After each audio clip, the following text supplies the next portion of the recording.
శేషాచల అడవుల్లో ఎర్రచందనం స్మగ్లర్ల పేరుతో నిరుపేద కూలీలను ఏపీ ప్రభుత్వం హతమార్చిందని వైఎస్ఆర్సీపీ నేత వాసిరెడ్డి పద్మ తీవ్రస్థాయిలో మండిపడ్డారు. ఎన్కౌంటర్పై హైకోర్టు సిట్టింగ్ జడ్జితో న్యాయ విచారణ జరిపించాలని ఆమె డిమాండ్ చేశారు.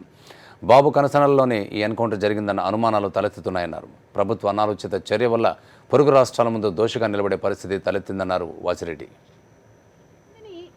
కూలీలని హతమార్చడం అనేటటువంటిది ముఖ్యమంత్రి గారి ఆదేశం లేకుండా, లేకపోతే నిన్నటిదాకా తిరుపతిలో ఉన్నటువంటి చివరి నిమిషం వరకు ఆయన ఆదేశాలు ఇస్తూనే ఉన్నారు ఈ ఘటనకి అనడానికి ఆయన ప్రత్యక్షంగా అక్కడ ఉండడం, ఒక భారీ ఎన్కౌంటర్లు జరిగినాయి అనేటటువంటిది హోంమంత్రి ప్రకటించడం, ఇవన్నీ చూస్తూ ఉంటే ఒక పక్కా ప్రణాళికతోటి అసలు పోరాటం చేయలేక ఎర్రచందనం స్మగ్లింగ్ మీద చివరికి ఈ రకంగా కూలీలని బలిపశువుల్ని చేశారు అనేటటువంటిది కనపడుతున్నటువంటి వాస్తవం.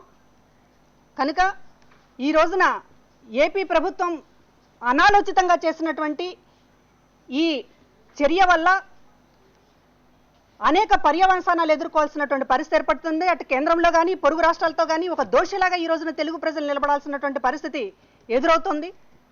కనుక వీటన్నిటినీ దృష్టిలో పెట్టుకుని ఖచ్చితంగా ఈ సంఘటన మీద హైకోర్టు సిట్టింగ్ జడ్జి తోటి విచారణకు ఆదేశించి ప్రభుత్వం తన నిజాయితీని నిరూపించుకోవాలని చెప్పి కోరుతూ ఉన్నాం.